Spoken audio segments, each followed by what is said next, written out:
In 2016, California wife and mother Sherry Papini disappeared for 22 days. When she was found, she told authorities a detailed account of being kidnapped and tortured. Years later, in a stunning twist, Papini pled guilty to making false statements about what happened to her, setting off a media firestorm. Now, for the first time, Sherry Papini is telling her side of the story and revealing shocking new information. Sherry Papini, Caught in a Lie, an ID documentary event, Monday, May 26th at 9 on ID. Set your DVR.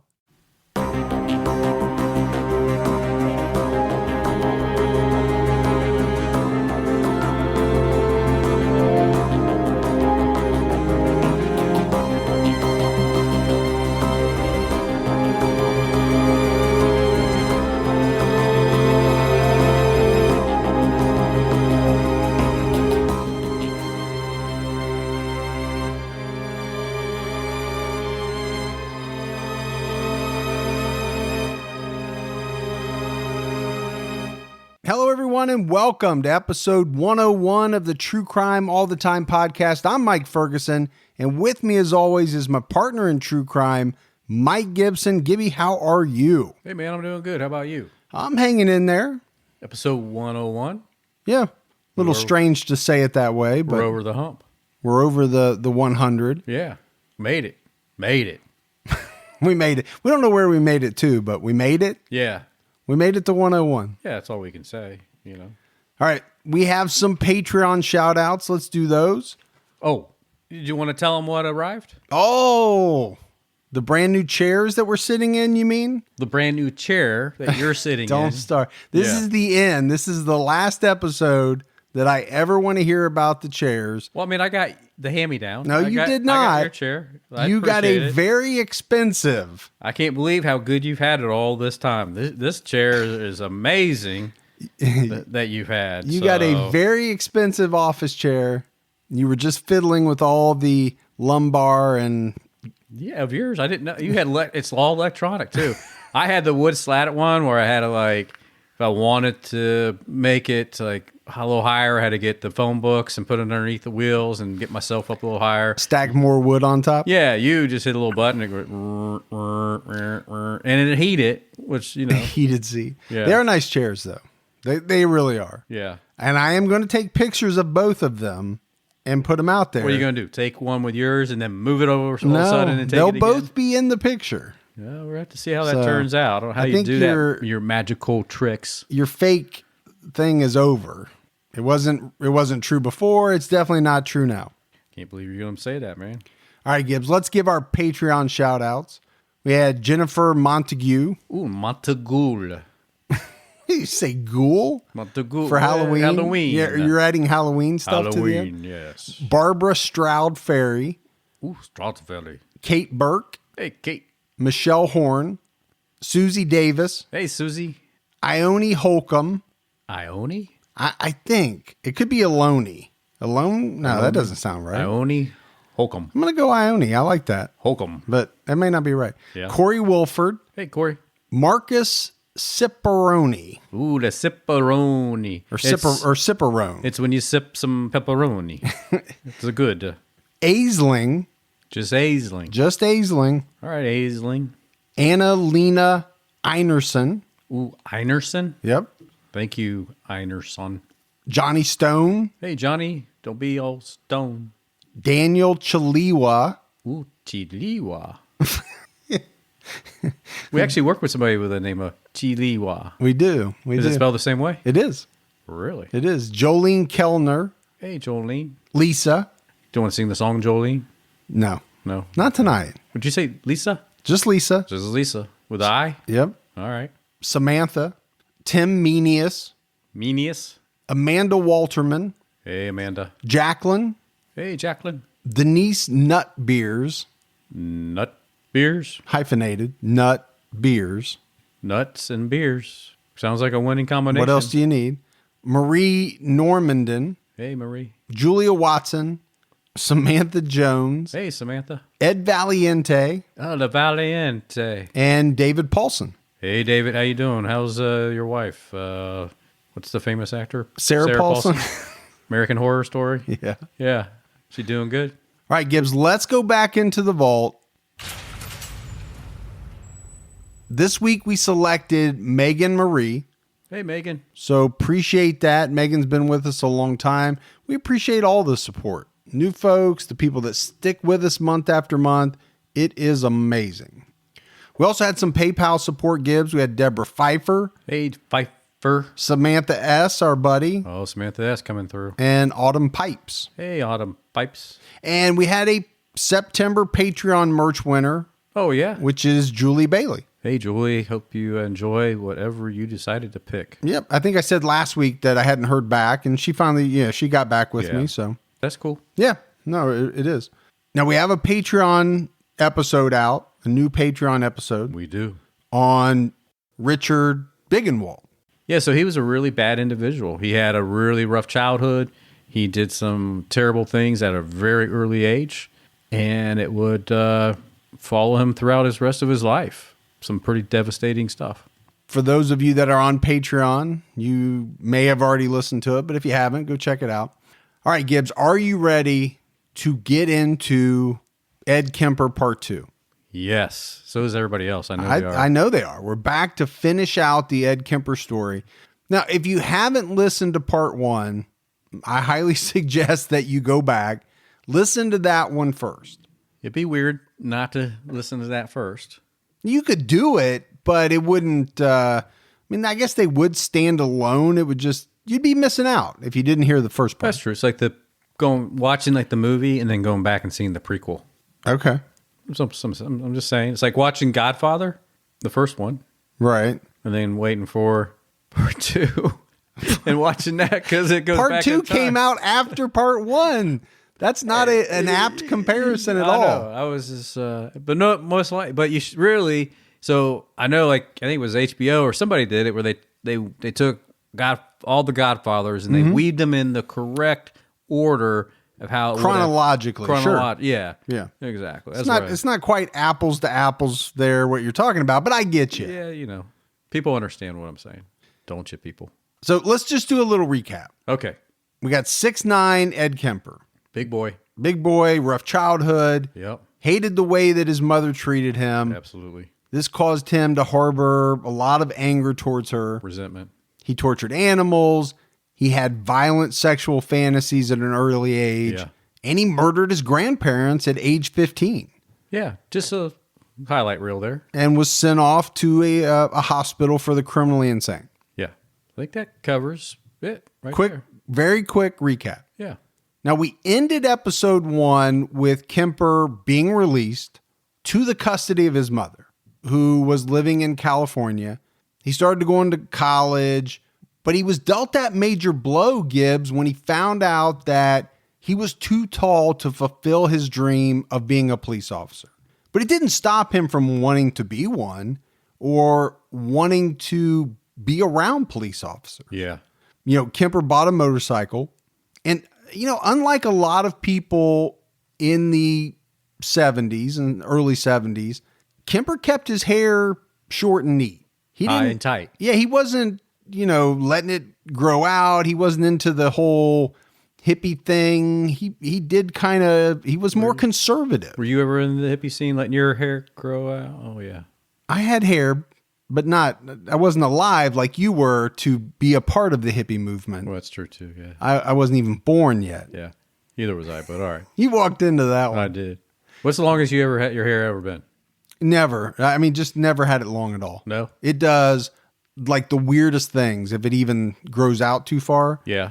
It got a lot of weird cowlicks, and then it grows sideways. Because you did have a lot of hair at one time. I did, and it was thick and luxurious. It was.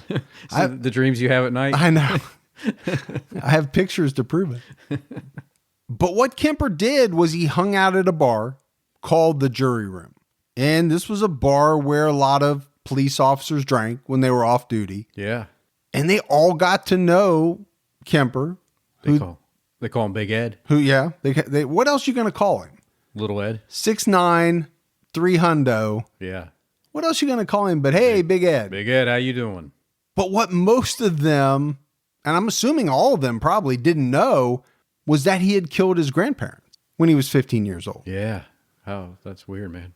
So to them, he was this polite, respectful guy that liked to sit around, have a beer, and talk. Yeah, they probably said, how's your parents? You got any grandparents? And he probably said, I loved them to death. He probably did. Yeah. No, I was getting ready to say knowing Ed. I don't know Ed. Right. But thinking about the way that Ed thinks, he did kind of have this dry sense of humor. I mean, if you watch him or listen to him in some of his interviews. Yeah, a lot of people like how he talks, how he communicates. Well, we talked about it last episode. He's very intelligent. Yeah. He's articulate. You would sit next to him at a bar, strike up a conversation and think, all right, it's a smart guy. He's interesting. He's got good stories. Right, yeah. I'll have a beer with this guy. Yeah, why not? Just don't go home with him. I mean, he would sit and talk, with the officers for hours. He talked about different types of guns and ammunition and which ones were better than others, comparing and contrasting. He liked to do that. He was kind of a connoisseur of guns and knives. So just another thing that you, Gibbs, have in common with Ed Kemper. I am a connoisseur of knives. You are? Some guns. So Kemper is living in Santa Cruz with his mother, Clarnell. I still can't get over that name. It's such a strange name. Clarnell? Clarnell. I've never heard of that before. What's it short for something? I've heard of Clarabelle. I've just never heard Clarnell. Clarnell? She was working at the University of California, Santa Clara, UCSC, Yeah. as an administrative assistant. Okay. So when the two were reunited, it was like old times. Ooh, you want to sing it? Reunited and it feels so good? Yeah. No. Okay. Which normally when you say that, that's a good thing. Right. But their old times weren't good. No. She began berating and belittling him again. Nobody likes that. Just as she had done years earlier. It's like she didn't miss a beat. She's like back on top of it. Kemper would later talk about this as the impetus for his murders that are going to come later on. Yeah. And we have to talk about Santa Cruz a little bit. It's a touristy beach town south of San Francisco. But in the 1970s, there were a lot of murderers running around Santa Cruz. Vampires too. We've talked about it. Herbert Mullen was one of them. We've already profiled him. We're talking about Ed Kemper now. There was also John Lindley Frazier, David Carpenter. There was a guy named Billy Mansfield that did most of his killing in Florida, but also lived and killed When he was vacationing there. in Santa Cruz. Wasn't that where the Lost Boys was from? Yeah, I think you're right, Gibbs. I'm sure we're going to get to a lot of their stories, right? We're going to tell the stories of these people eventually. Right. But back then, they were calling Santa Cruz, California, the murder capital of the world. See, Ohio is not that bad, folks. It just seems strange. You think Santa Cruz, California, might go on vacation there. Yeah. Well, in the 70s, it's probably not something you wanted to do. No, we wanted to stay far away. Come to Dayton, Cleveland, Columbus. Well, I wouldn't advise any of that. But, people were dying at the hands of these killers, serial killers, spree killers, mass murderers, at an astonishing rate during that decade. Now, Ed had several jobs.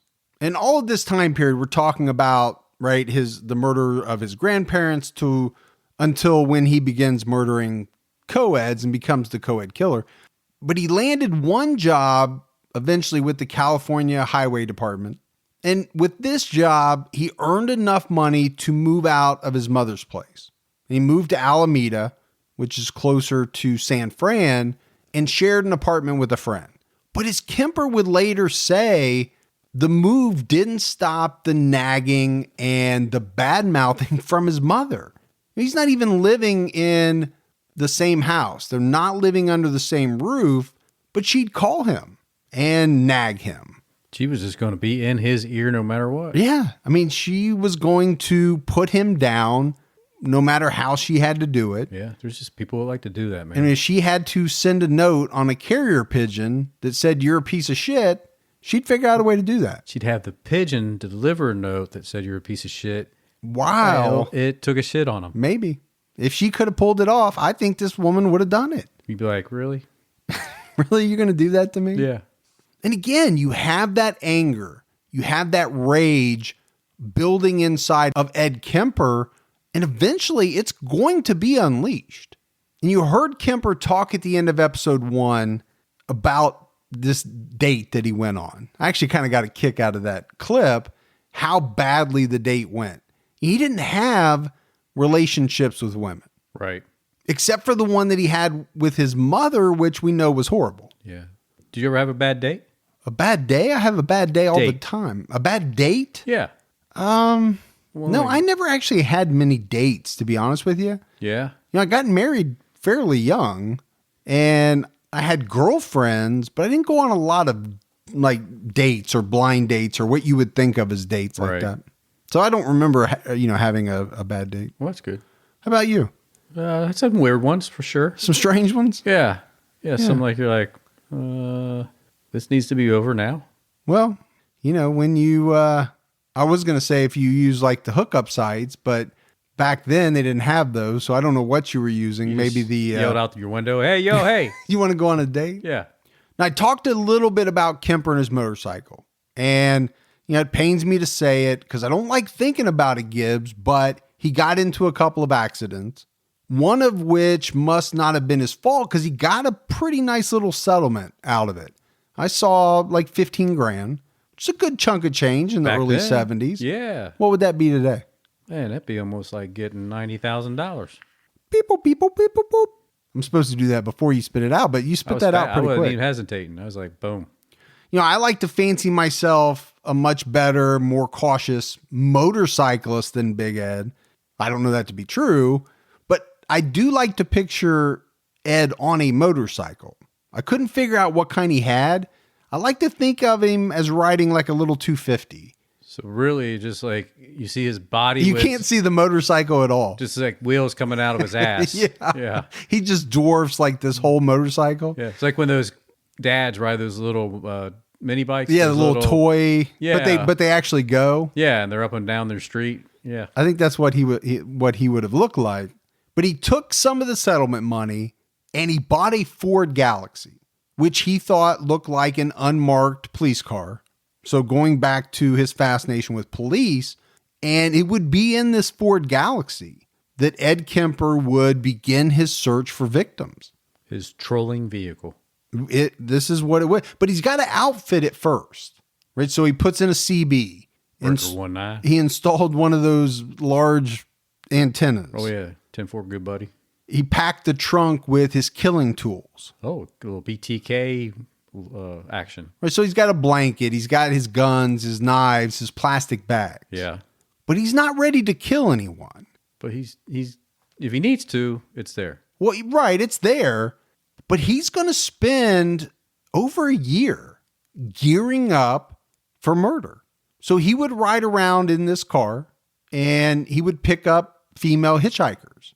And while they were sitting next to him in the car, Gibbs, he would fantasize about, he had his violent sexual fantasies about these women, but he also studied them, how they reacted to him, to the things that he said. But ultimately, he delivered all of these women to their intended destinations. But he's training. I don't know of a better word to say. It's almost, Gibbs, as though what someone would do when they're, let's say, training for a marathon. So there's Rocky music in the background? Well, I don't know that he had Rocky music because Rocky wasn't out yet. Oh, yeah. This is the early 70s. Yeah. But he's training for murder. Yeah, sure is. He's picking up these women. He's perfecting his demeanor with these women while they're in the car. And he's judging their reaction to different things that he says. He did this, like I said, for over a year.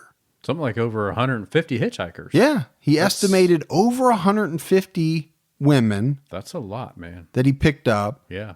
Could have murdered maybe all of them. He could have murdered as many of them as he wanted. Yeah. But he didn't. And I found that fascinating. It's, his intelligence and, he's prepping for this. Now, I don't know, Gibbs, if I walked over to a car and I looked in and I saw Big Ed, I might think twice about hitching a ride. But most women didn't. He was able to pick up as many women as he wanted. And most of them had no qualms about getting in the car with him. Now, he was doing this in college towns. Yeah. So that makes a difference. It does. There was a lot of hitchhiking back then. We've talked about it many times, but especially in a college town where back then, one of the primary modes of travel was hitchhiking. You might hitchhike because you need to get to class. And you and I, Gibbs, we talk about brushes with death. And you have to think about these, whatever the number was, whether it was 150, 100, whatever, it's a lot of women. I mean, I just wonder how many of these saw the news later and they were like, that's the guy that I hitchhiked with. That was him. That could have been me. I guarantee a lot of them. I would just be like, just seeing that on the news, just freaking out. I just know I would, because you knew how close, because by that point, they probably laid out the MO. Oh, yeah, I'm sure. And the other thing I think about is you're not going to forget Ed Kemper. No, because he's got that presence. I mean, he's a big guy. Right. You're not going to forget taking a ride with the 6'9" guy, 300 pounds. You're going to remember him. All right, Gibbs, let's take a minute to talk about our sponsor, HomeChef. Listen, there's a lot of options out there. How can you decide what meal delivery service is best for you? We all have busy schedules. We're working a lot. We're working late. We're traveling. It makes it tough to go to the grocery to get everything you need to prepare a meal. HomeChef offers 16 different delicious meal options each week, from steak to chicken to seafood to vegetarian. Once you join, all you have to do is select your meals and customize your delivery dates. Your box will arrive on your doorstep each week with recipe cards and fresh pre-proportioned ingredients. Then it's simple. All you have to do is prepare a home-cooked meal in about 30 minutes. And these are meals that anyone can cook. They even offer 5-minute lunch options. My favorite so far was the steak strip chimichangas. The meat was unbelievable, the ingredients were fresh, and it was so easy to make. So go to homechef.com/TCAT for $30 off your first order. That's homechef.com/TCAT for $30 off your first order. homechef.com/TCAT. Don't let allergy season slow you down. Get common allergy meds for as little as $15 with GoodRx. So you and your family, pets included, can stop allergy symptoms before they start. GoodRx is free and easy to use. Just search for your prescription on the website or the app, compare prices, and get a free coupon to show your pharmacist. Save at over 70,000 local pharmacies nationwide, including Walmart, Walgreens, CVS, Publix, Kroger, and many more. Check GoodRx before every trip to the pharmacy to save up to 80% on both brand and generic medications. And did you know GoodRx rewards you for saving money too? Join GoodRx Rewards today and earn points every time you use a coupon. Remember, GoodRx is not insurance, but works whether you have insurance or not. And it could be your insurance copay price. I've been using GoodRx for years, and I can't tell you how many times I have saved money even with my insurance. Stop allergies before they start and save big on allergy medications this season with GoodRx. Go to goodrx.com/TCAT. That's goodrx.com/TCATT. On May 7th, 1972, Ed Kemper would transition from what I'm calling his training and observation to murder. And he would explain in an interview why he chose the young co-eds that he did. They represented not what my mother was, but what she liked, what she coveted, what was important to her. And I was destroying it. So it always goes back to his mother. Yeah. His mother's the central focus for sure. So on this day, he picked up 2 female hitchhikers, Marianne Pesh and Anita Lucchesi. And he picked them up near Berkeley University. They had been at Berkeley for a couple of days and were headed to Stanford when they accepted a ride from Ed Kemper. Now, what Ed did, once the girls were in the car, he acted like the passenger door didn't shut all the way, and he reached over to shut it. Like I said, this guy's pretty big. I'm sure his arms were very long. He could reach over and grab the handle. Oh, easily. On the passenger side door. But while he did this, it was said that he dropped a tube of chapstick behind the latch. And remember the old door latches? Yeah. So whatever this chapstick had the effect of not allowing the latch to work. So if the passenger got scared and tried to make a run for it, could, tug on this handle all you want, but until you took that chapstick out, the door was not going to open. So I think number one, it goes to his intelligence, but number two, it goes to the amount of time, over a year, that he spent planning all of this out in his head. He drove the two women to a remote area, pulled his gun on them. He forced Anita into the trunk of the car, and then he attempted to strangle Marianne, but it didn't work the way that he thought it would. And so he ended up stabbing her repeatedly and cut her throat. Then he went back, opened the trunk, and stabbed Anita to death. From the first time, what I had wanted to do was to secure them and to suffocate them with plastic bags over their heads. I had some completely unrealistic perspective that was quick, that they would lose consciousness rapidly. But the first young lady that was in the back seat, it was Marianne Pesh. I finally secured her. She argued a lot. She was dialoguing, trying to change up control of the situation. She had already decided I was in control. I was trying to gain control. I was convinced she was in control of it. So for about 20 minutes, we were arguing back and forth over what was going to happen, and I was trying to keep it away from what was intended, which was murder. And I decided at that time I wasn't going to tell anyone I was going to rape them. I didn't say that at the time, but I left that wide open as the avenue that it was going to be a sexual release. And that got them very distressed. And it was obvious to me that if I was going to pursue what I was that distress had to stop.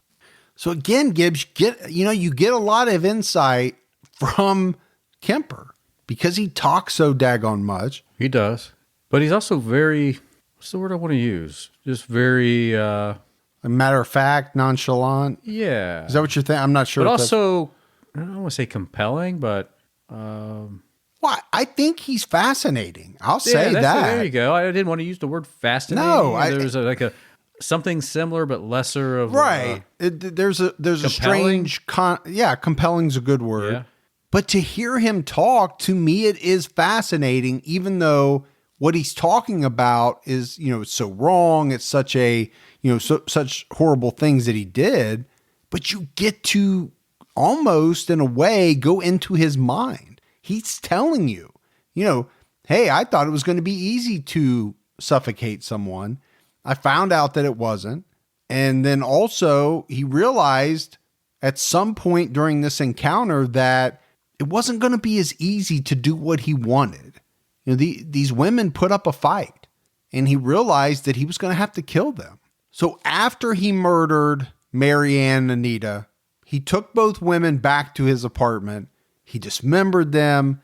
He decapitated them, but he kept their heads with him, Gibbs, for some time. It's weird, man. It is very strange. He kept a lot of heads, and he had sex with a lot of heads. He did strange things with victims' heads. He did unspeakable things with them.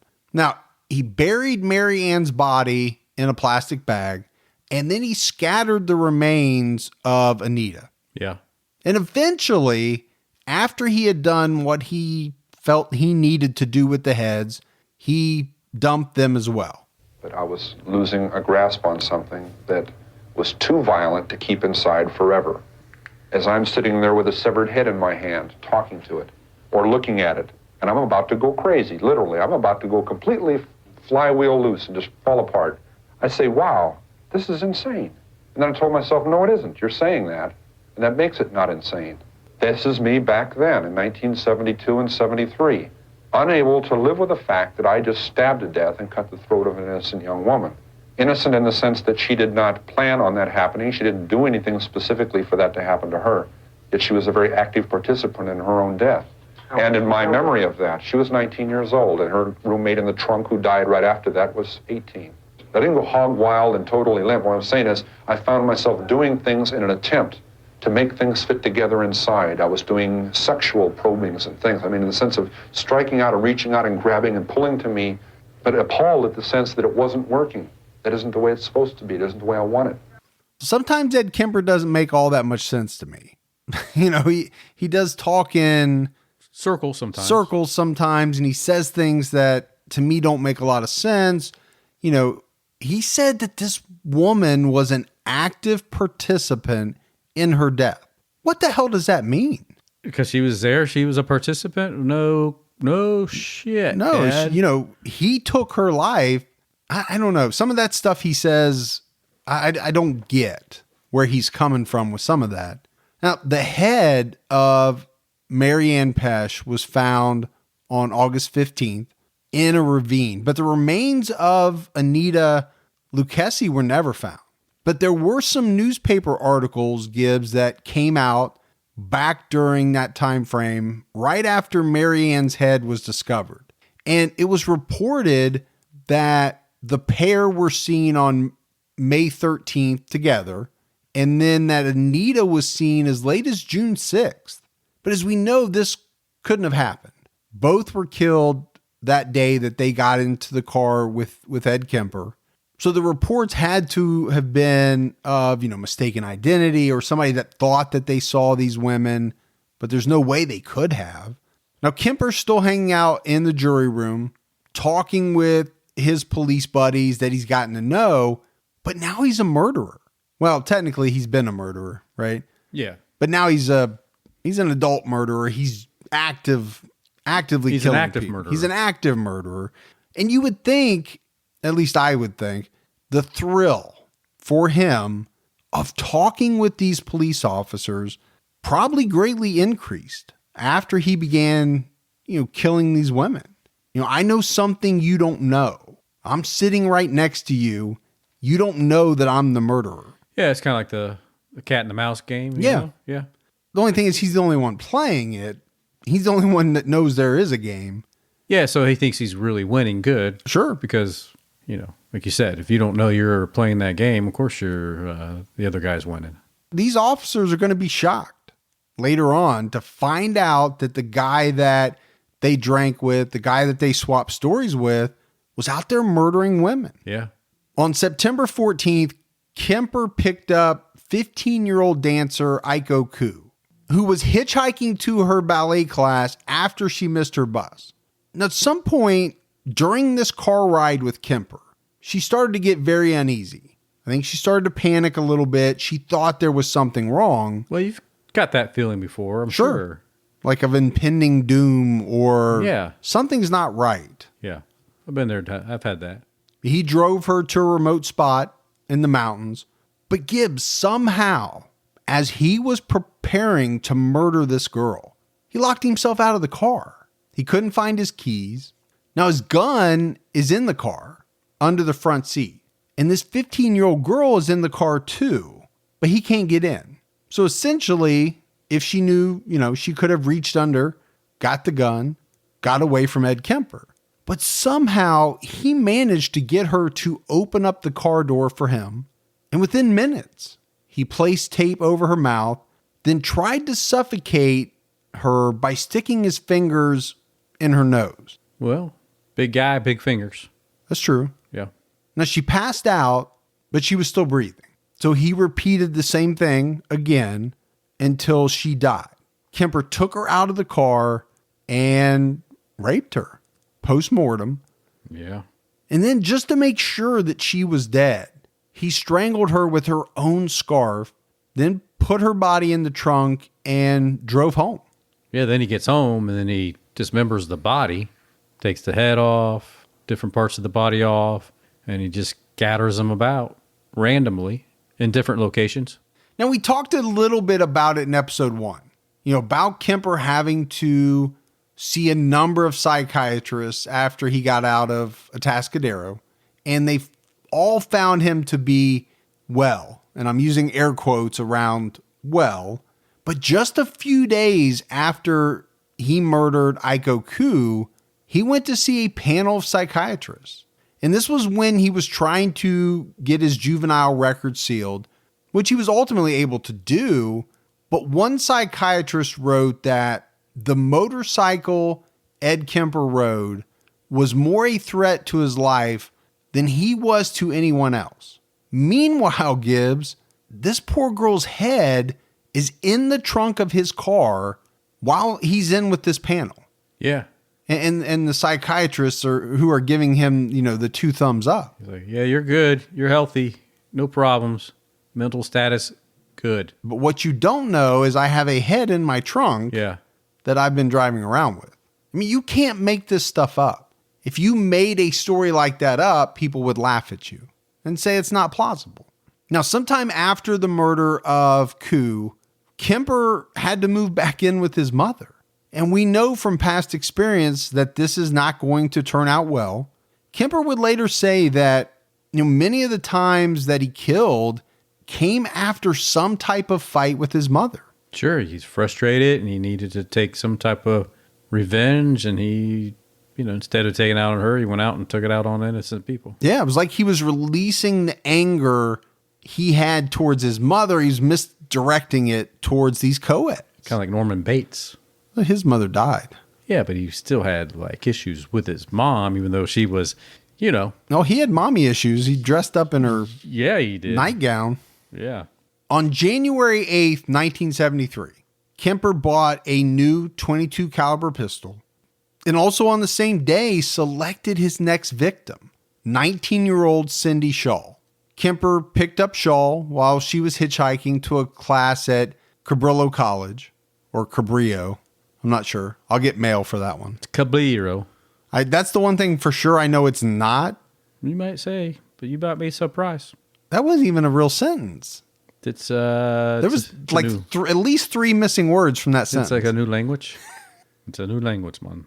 He drove her up into the hills near Watsonville and shot her in the head with his new gun. But Kemper no longer has a place of his own. Well, it really wasn't his own, but he was sharing an apartment with somebody. So he ends up sneaking Cindy's body into his mother's place where he's now staying and into his bedroom. And the next morning, he waited for his mother to leave for work, and then he had sex with Cindy Shaw's dead body. So weird when we talk about... He is definitely into necrophilia. We've done plenty that do that. Yeah, we have. I just don't... the body's not even warm. Well, you don't need to get into all of the specifics of it. I'm just saying it's not a warm body. No. So... It's a dead body. That too. And he dismembered her, and he even took special care to remove the bullet from her skull. So again, is that intelligent? Is that smart? By my way of thinking, Gibbs, it is. He ends up burying her skull in the backyard, about 2 feet into the ground, with her skull facing up towards the window. And he threw the rest of her body parts off a cliff into the Pacific Ocean. Yeah.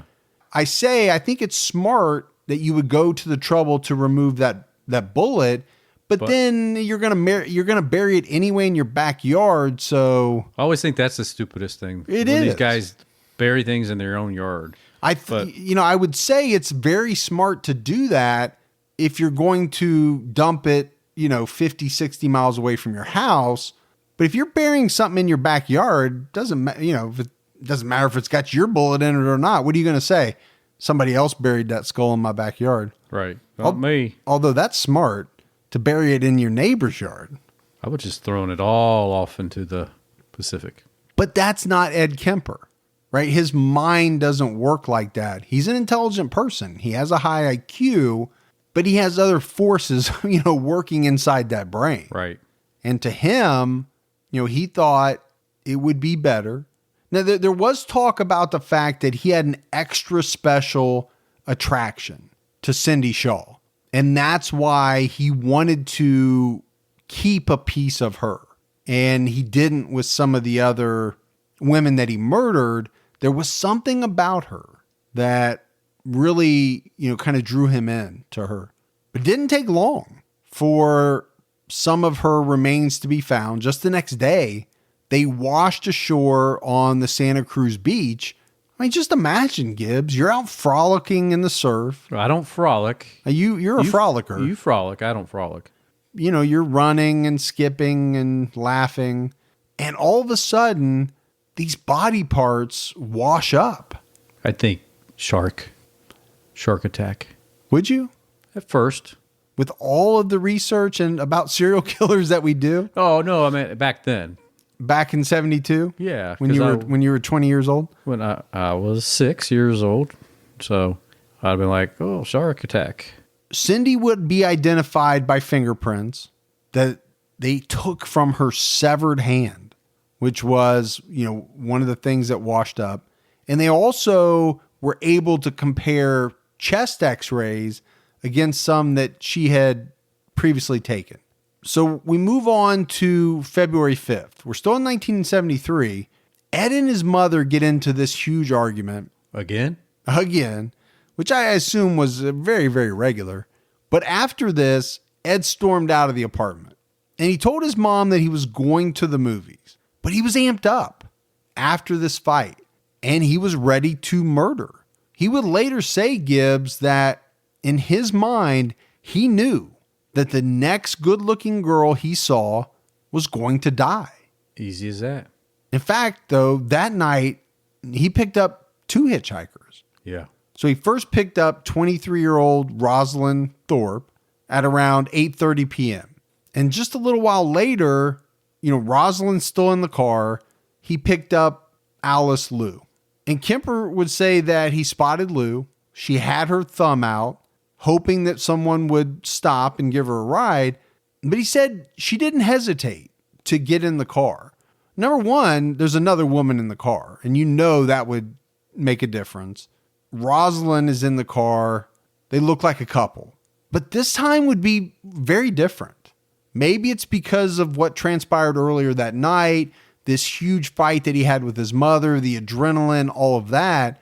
He doesn't drive to a secluded location. He doesn't, take the women out and do what he had done before.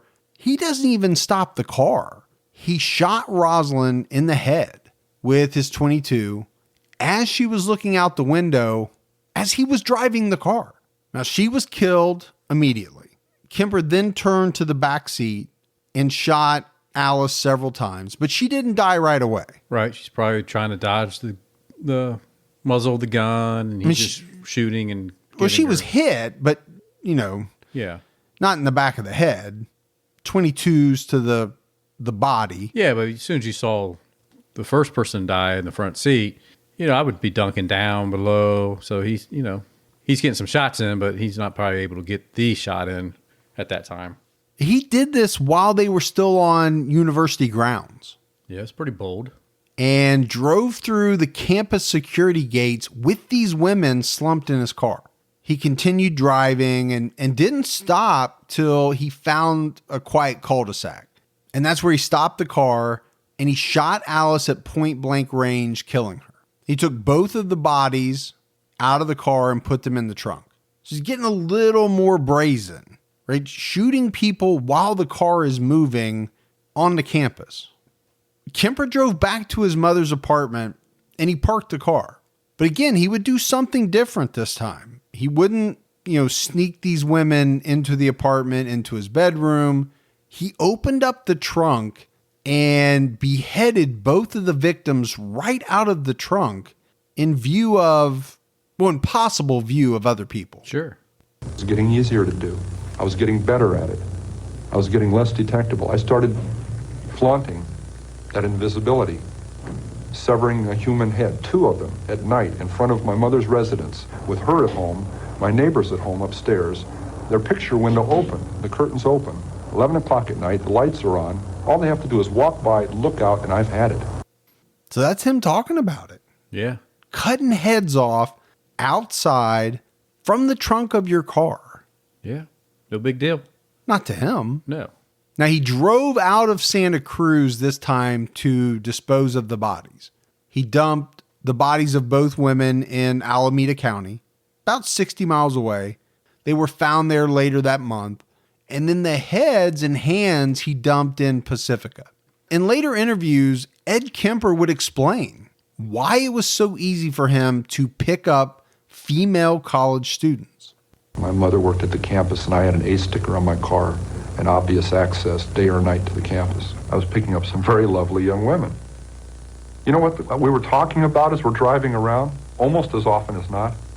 This guy that's going around doing this stuff. And the second they started talking that, they didn't realize it, but they were getting a free ride. I couldn't touch that with a 10-foot pole, I swear.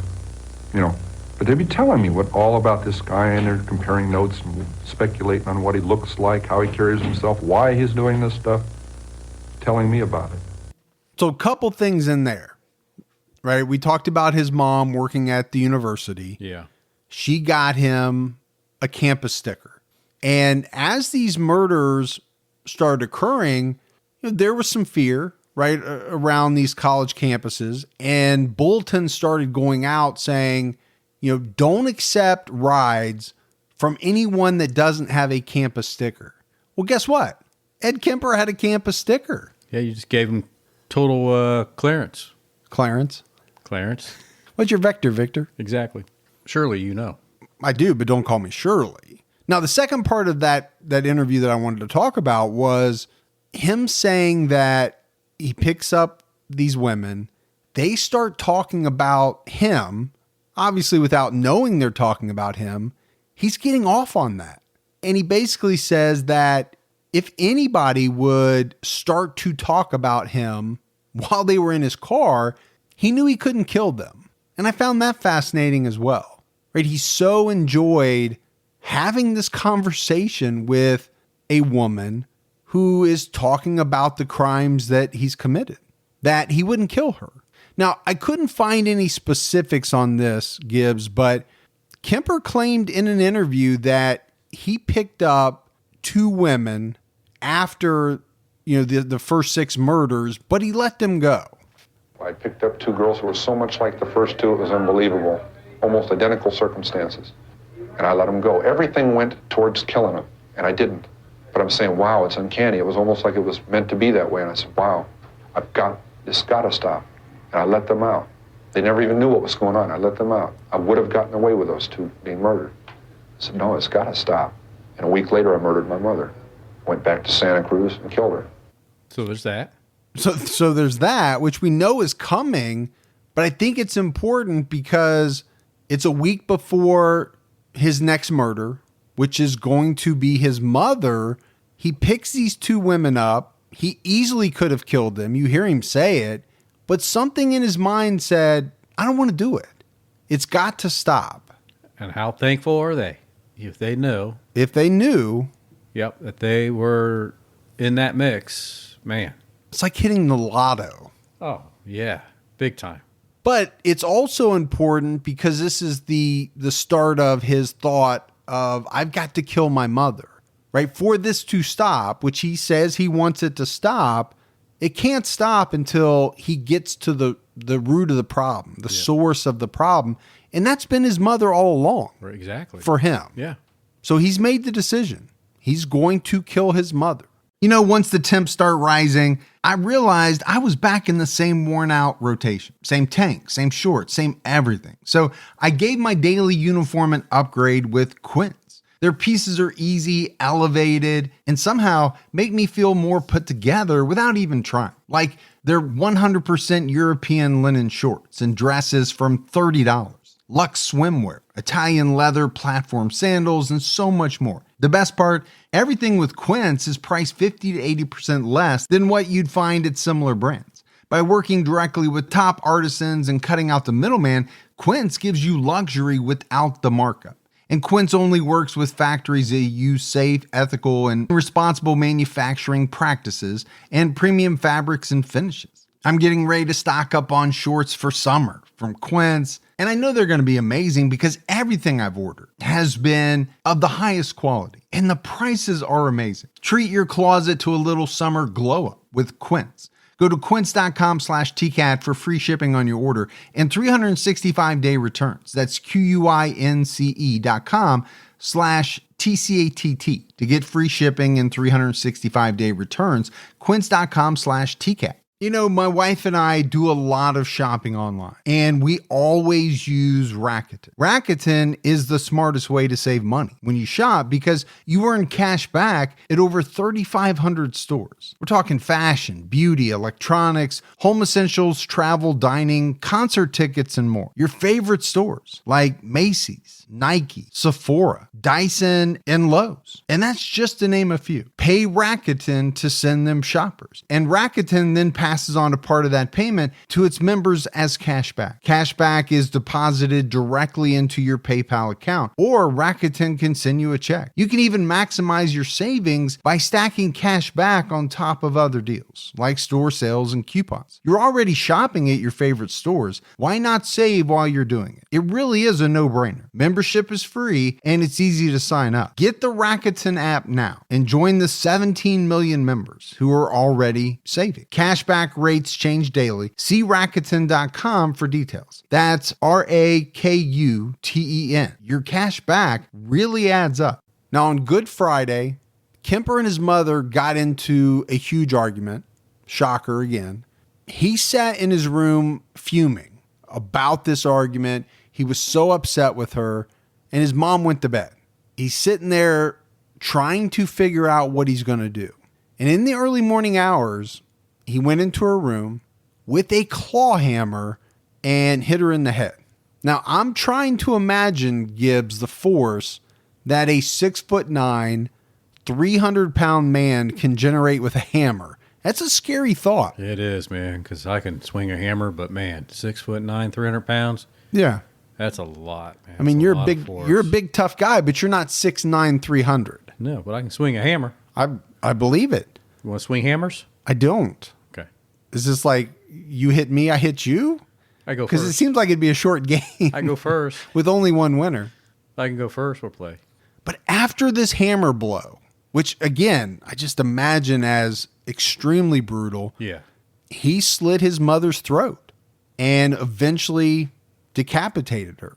He cut off her hands, as he had done with some of his other victims. But with his mother, he took out her larynx and he tried to grind it up in the garbage disposal. Just tells you how deep this went, right? I mean, he's trying to destroy the noisemaker. That is, right. That was in his mom that's now dead. It's not going to make any noise, but he just wants to just grind it up. To him, that is, the part of her where all the nagging came from. And he's going to literally physically destroy it. But he can't. The garbage disposal is not strong enough to chew up the larynx, all the sinewy tissue, whatever all that is, whatever it's made of. And Kemper would talk about it later, right? The connection between the larynx and his mother's incessant nagging. Now, Kemper had sex with his mother's head. With her head. This is really messed up. It's all messed up, but that's at the tippy top. Well, Mike, that's crossing the line. I mean, it's all crossing the line, but that's like... I just said it's at the tippy top. Yeah, that's just more disturbing than the rest. But after that, he played with it. And when I say play with it, he sat her head on a shelf and he threw darts at it. More girls like that are going to die. And that's when I decided I'm going to murder my mother. I knew a week before she died I was going to kill her. And she went out to a party, she got soused, she came home, went to sleep. I was woken up by that, came out. I walked up to her bed. She's laying there reading a paperback. As many thousands of nights before. And she said, "Oh, I suppose you're going to want to sit up all night and talk now." Shit. I looked at her, I said, "No." I said, "Good night."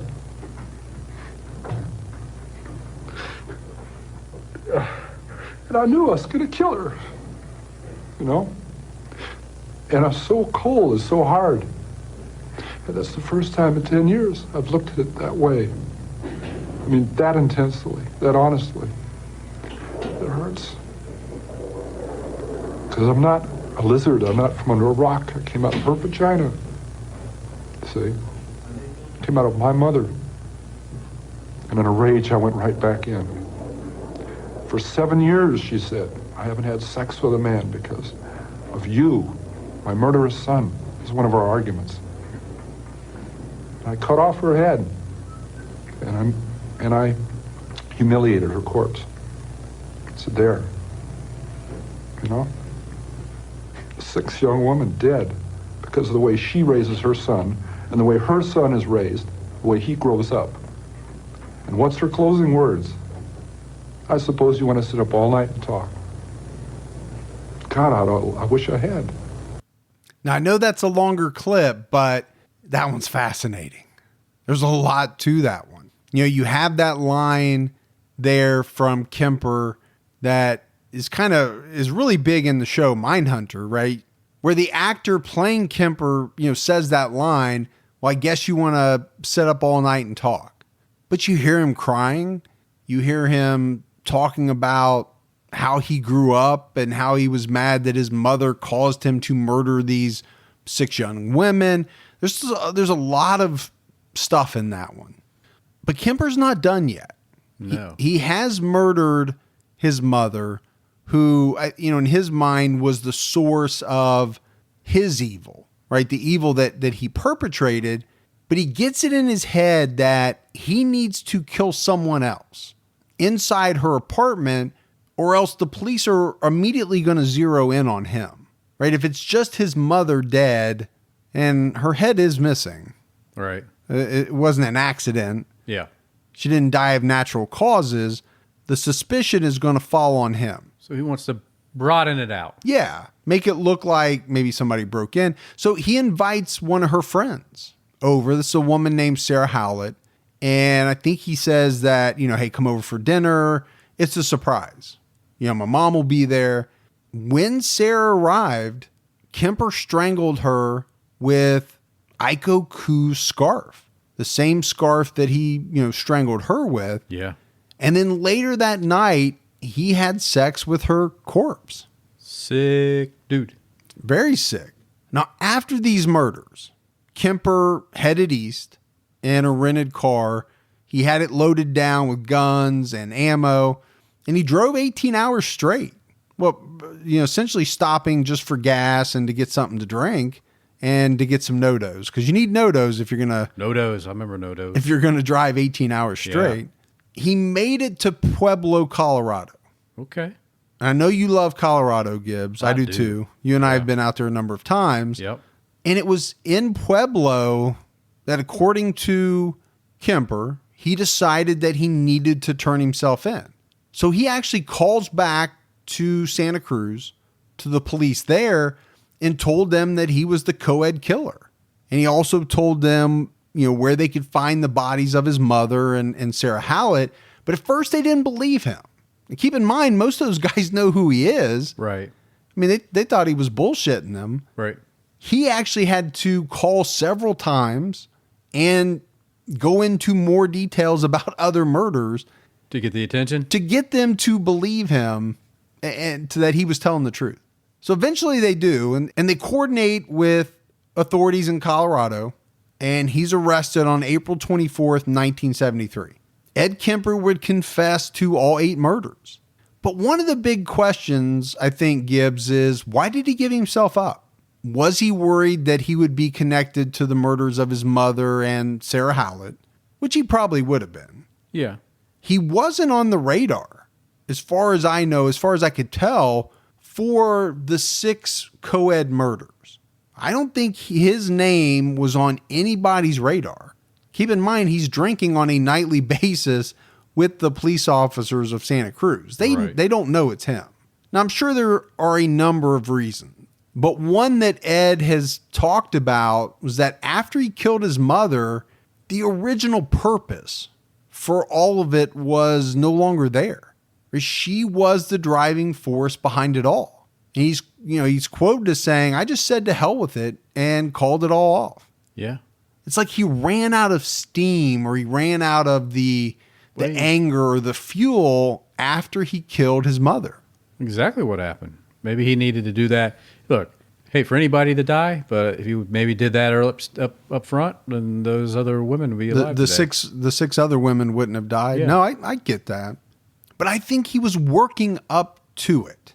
I think it was always going to happen, right? If you look at the master plan probably for Ed Kemper, Yeah. I think the ending was always going to be, at some point, I'm going to murder my mother. Yeah, it's just a struggle, you know? I mean, the conversations you have with your own mind, those are tough conversations, you know? I know they are for you. Yeah, for a lot of people, but yeah. Talked to me about those and the demons and I'm saying it's a struggle for everybody. no, it is. And we're not making light of it, but you heard him in one of the interviews saying he started murdering co-eds because of his mother. You know, his mother worked at the college. She doted on a lot of these young girls. She looked after them. She tried to help them out. So he was going to kill some of these young women and, in a sense, punish his mother. Now, after the authorities got him back to Santa Cruz, Kemper led them for over a month to some of the various places where he had disposed of bodies, and he gave the authorities every minute detail of every single murder. Imagine that, Gibbs. Imagine sitting in a room with Ed Kemper. We know some of the horrific, awful, gruesome things he did, and he's telling you everything. Oh, it'd be terrible. And the even bigger part of that would be if you knew when he walked in, you're like, I drank beer with that guy. Yeah. Just the other night, he wanted to know if I wanted to take a ride with him. Yeah, it would be very strange. But I think he reveled in telling authorities the details, right? I'm sure he, in some way, probably got off on it, right? Drudging the details back up and kind of living through them again. Kemper pleaded innocent by reason of insanity to the charges filed against him for the 8 murders. You know, it's always kind of strange, Gibbs, to me that someone would plead innocent, you know, either, not guilty or innocent by reason of insanity after they've already confessed and given, you know, all of these details that only they could have known. Yeah. And in fact, they led police to, a bunch of the bodies. But what else could his attorney do? You know, Kemper really hadn't left this guy with many options. What's interesting is that Kemper's attorney, a guy by the name of Jim Jackson, just happened to be the same guy that represented Herbert Mullen. Remember, they kind of overlapped each other, but you've got to listen to all the way out there things that Herbert Mullen did. Then you've got to represent Kemper and hear about all those details. That'd be rough. Jackson was quoted as saying, Kemper was perfectly normal except for when he killed people. But other than that, Gibbs, he was a swell guy. Yeah, you hear that a lot about some of these guys, man. If they would just not murder people, yeah, they would be great guys. Be a great neighbor. Could be another co-host of a podcast. Could be a co-host right now. We don't know. Could be. Kemper's trial lasted 5 weeks. And of course, the prosecution laid out all the evidence against him. Jackson said that the police didn't have enough physical evidence tying Kemper to all the murders. Now, notice that I said not all. They had evidence connecting him to some of the murders, physical evidence. And then on top of that, they have him turning himself in, admitting to the murders, leading police to the dump sites, just a tad bit of information that only the killer could have known. But I get it, right? We talk about this a lot. Defense attorneys, it's their job. They got to try to do what they can do. There just wasn't much this guy could do. I mean, he could have been the best attorney in the world. He wasn't getting Ed Kemper out of these murder charges. The prosecution also played Kemper's tapes, which I'm sure hit home really hard with the jury. This is him in detail, talking about what he did, how he committed these murders. All the defense could really do was put up witnesses on the stand to try to convince the jury that Ed Kemper was insane. Right? They can't convince the jury that he didn't kill these women, but the prosecution was able to counter every witness. And the 6-man, 6-woman jury found Kemper guilty of 8 first-degree murder counts after about 5 hours of deliberation. So it took them 5 hours. Yeah. Maybe you got an hour for lunch in there. I don't know. Right. Obviously, the jury was not convinced by, any of the witnesses that the defense put on the stand. So the verdict is read. And after the verdict, sheriff's deputies handcuffed Ed Kemper. And there's a picture from back then showing these guys putting the handcuffs on. And I'm telling you what, Gibbs, it looks like a bunch of kids standing around a full-grown adult male, essentially grabbing him by the wrists. Yeah. It's almost comical how big this guy is in comparison to most, adult males. This guy was just so big. He was massive.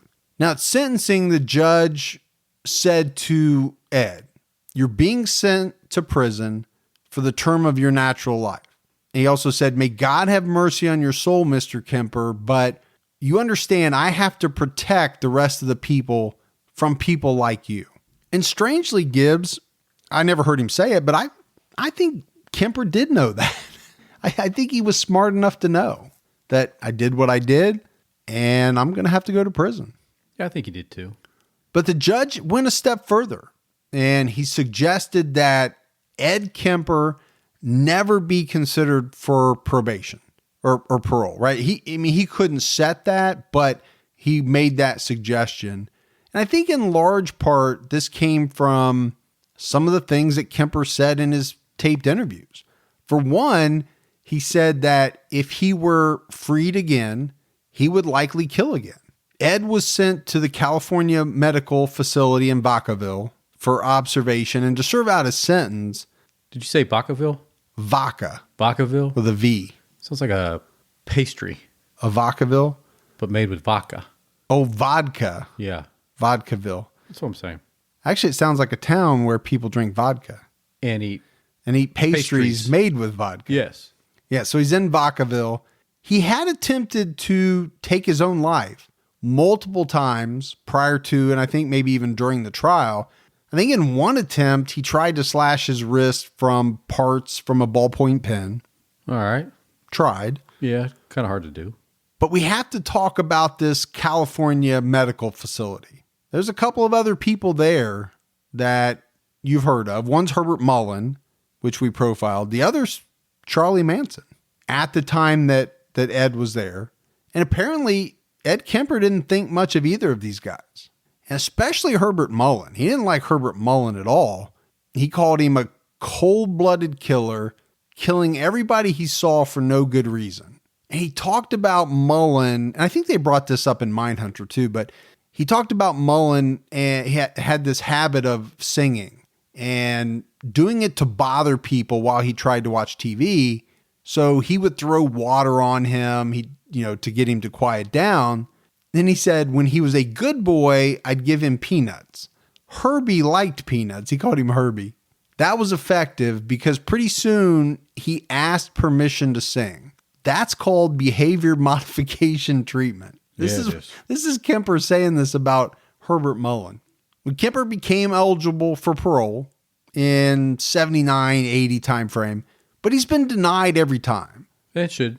Yeah, I mean, this is a guy, Gibbs, that I don't think they'll ever let out again. They never should. But even at his first couple of hearings, he told the parole board, quote, "I don't see a place for me in society ever again. And the state of California has more than enough reason to keep me locked up for the rest of my life. I have to say 8 people are dead and I murdered them." Probably not the thing you want to say to the parole board if you have any hopes of getting out. Exactly. But the question is, does Kemper think he'll ever really get out? Does a guy like that, having done what he did, think that anyone is ever going to let him back out on the street? I can't imagine. I don't know what goes on in his head, but I think if he was logical about it, the answer would be no. So Kemper's still there. He's still at the California Medical Center. He's been described as a model prisoner. At one point, they put him in charge of scheduling other inmates' appointments with their psychiatrists. Okay. They like him. Yeah. He even received an award while he was in prison. He was for his work on a project for the blind. Apparently, he read an average of 28 hours a week. It was over 5,000 hours. Yeah. So he was reading these books into a microphone, I should do that. making audiobooks, talking to a microphone for a living. You should. Yeah. And also read books to people. You should just read books, period. You should Well, make that's that a good goal. start, wouldn't it? You'd have to start reading books before you could start reading them to other people. It should be fun. We should get a random book off the shelf, and I should read for 5 minutes at the end of the podcast. At the end of the podcast? Yeah, for those that want to hear it. And then we'll track your progress Like, over the next 100 episodes. is those books over? Is that what are those called books? Yeah, those are multiple bookshelves holding lots of books. Yeah, we'll just grab one of those and randomly turn to a page and just see how Gibby does. I say we go for it. Yeah. But he was, he's reading all of these books into tapes or into microphones, making these audio tapes. It was said that he produced 1.75 million feet of tape. That's quite a bit. It is. What would that be in today's? Well, it'd be the same amount of tape. I was trying to trip you up. I was Yeah. waiting for you to spit out like just a higher number. 4.1. Yep. And I was really going to come down on you, but you didn't fall for it. Beep, boop, beep, boop, boop. Well, I know. But it The hours would've- would be the same too. It would have been really fun if you had, though. Yeah. So in the late 80s, Ed Kemper and John Wayne Gacy did an interview via satellite with Robert Ressler of the FBI, where they talked about the details of their crimes.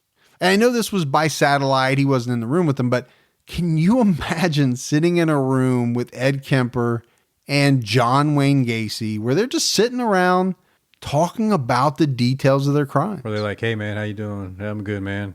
I never actually saw it. I'd like to watch it, but Yeah. I couldn't find it.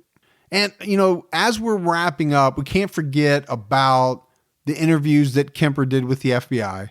We talked about it before, but these interviews really helped the FBI profiling program get off the ground.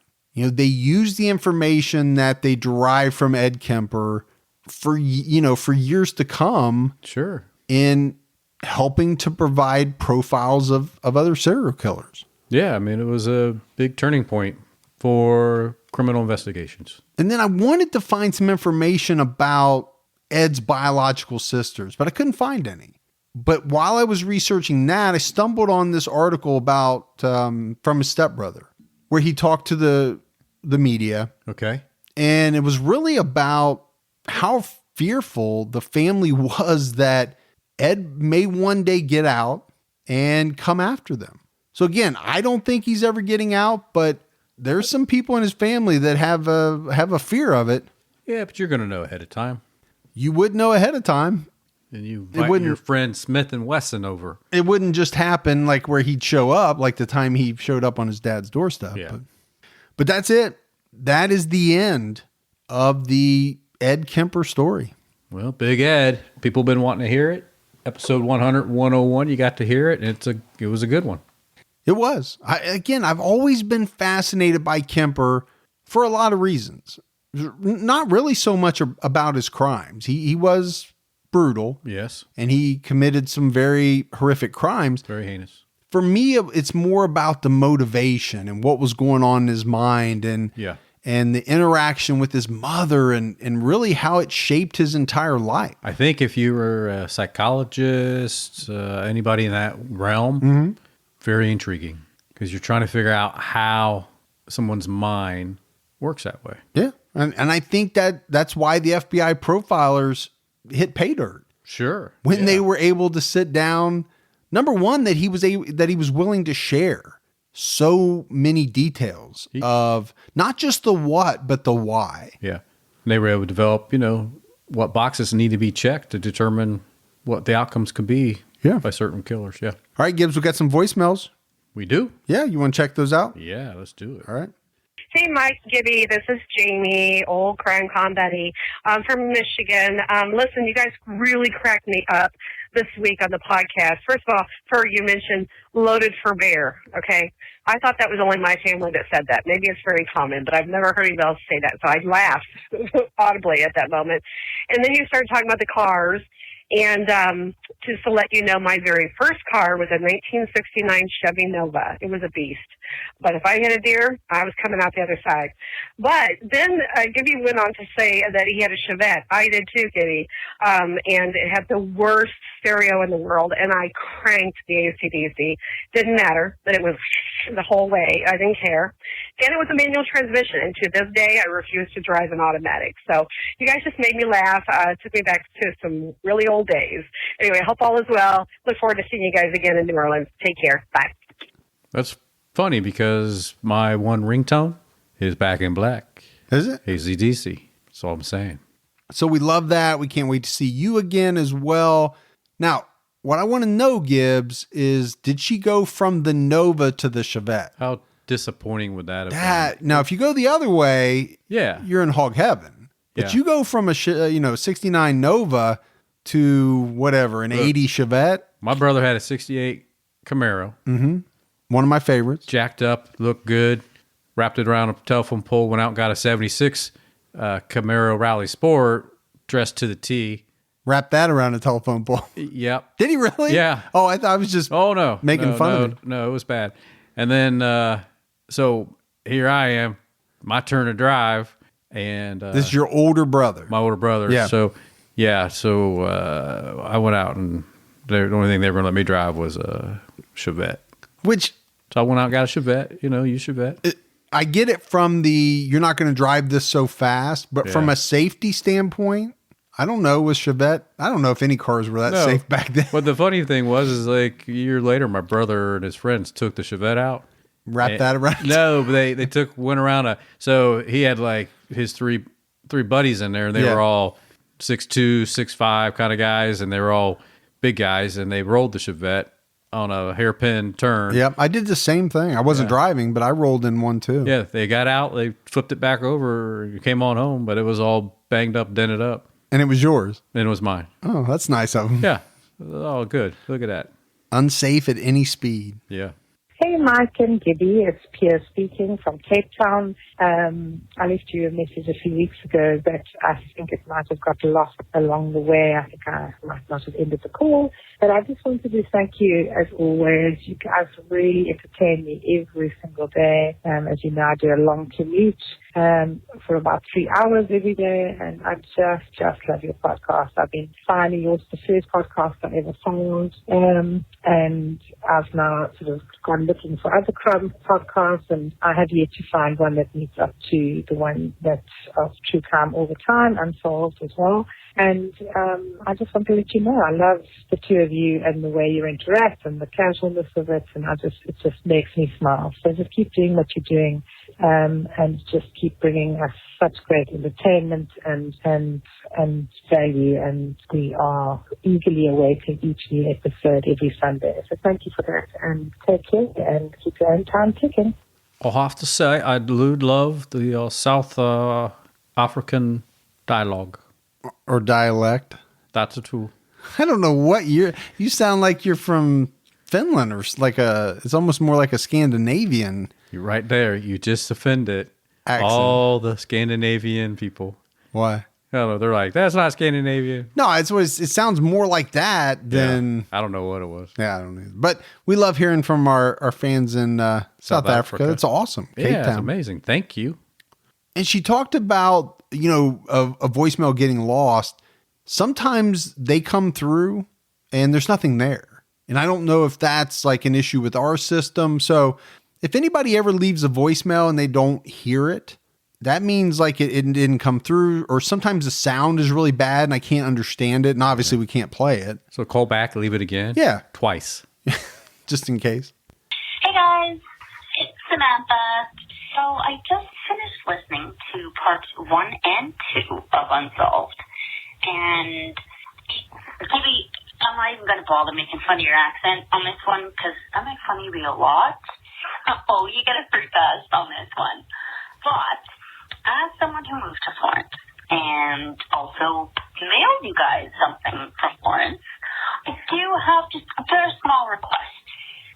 The request is something that will just be so profoundly enjoyable to me, and that would be that one or both of you, preferably both of you, could record yourselves saying "The Monster of Florence" but actually saying it in Italian, because, I mean, I'm certain you guys will butcher that, and it'll just be hilarious for me. Now, you're not allowed to go Google it or YouTube it so you can get the right pronunciation. Just look up what it actually is and say it, and, you know, you could just make me happy for the rest of the year. Yeah, that's it.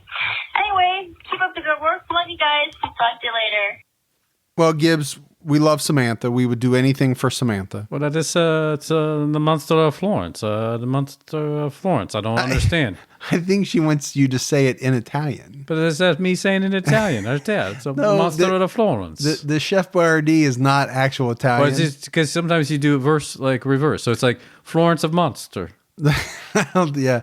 No?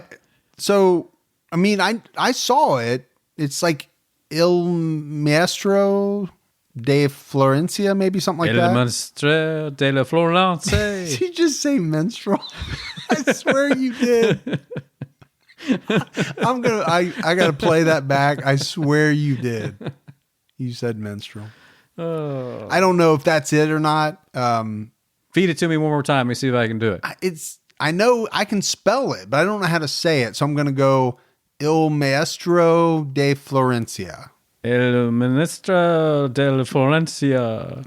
That time you said, I think you said Menudo. Menudo. Ministio or something. You remember Menudo? You probably had all their records. I was in Menudo. You probably were. I was like the fifth Beatle of Menudo. You were, yeah.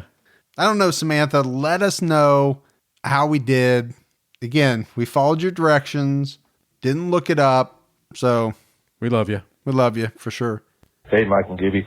This is Doc from New South Wales, Australia. I'm a corrections officer, and I'd just like to tell you, you guys do a wonderful job of getting the line between respect and comedy just perfectly.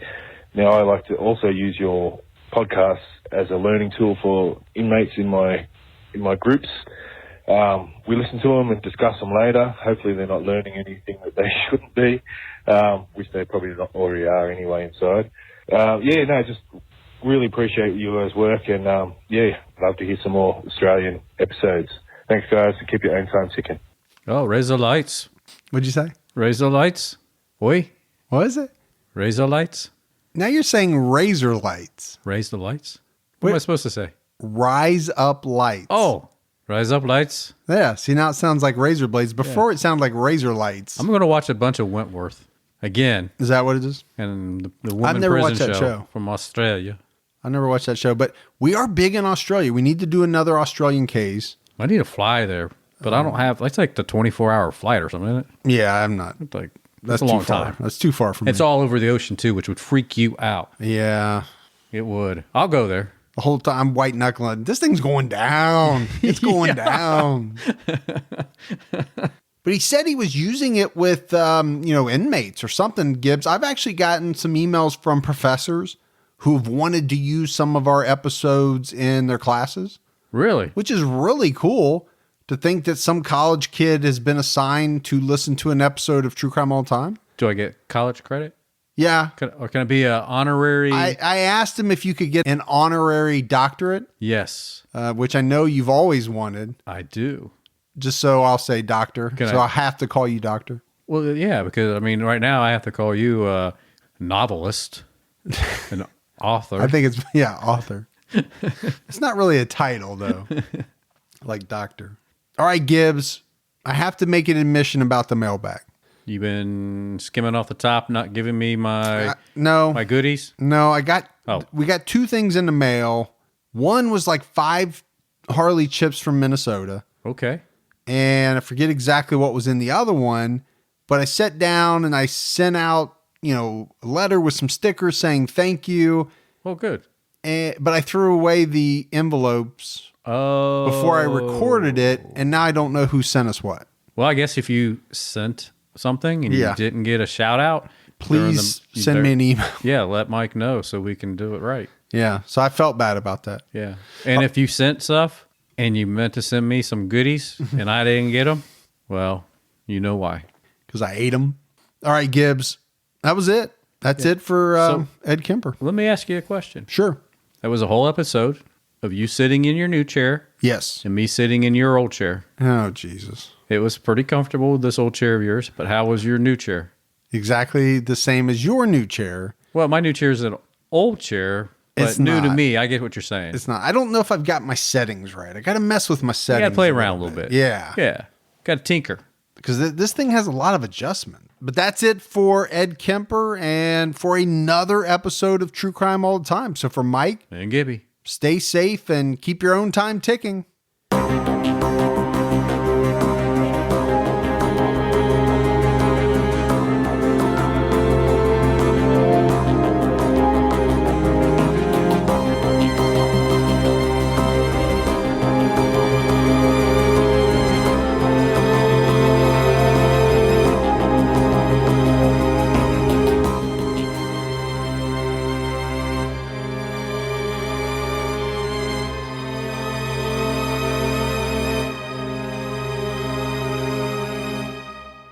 At the turn of the 20th century, rapid industrialization, urbanization, and political corruption were ravaging America. But soon, President Theodore Roosevelt and a diverse group of reformers known as progressives would fight back. Hi, I'm Lindsey Graham, the host of Wondery's podcast, American History Tellers. We take you to the events, times, and people that shaped America and Americans, our values, our struggles, and our dreams. In our latest series, we explore the Progressive Era, which came to be defined by Teddy Roosevelt and others who believed in a strong, active government that worked on behalf of all Americans rather than the privileged few. As the United States entered the 20th century, these progressives hoped to steer the nation in a bold new direction, to launch an era of reform to restore power to the people. Follow American History Tellers on the Wondery app or wherever you get your podcasts. Experience all episodes ad-free and be the first to binge the newest season only on Wondery Plus. Join Wondery Plus in the Wondery app, Apple Podcasts, or Spotify. Start your free trial today.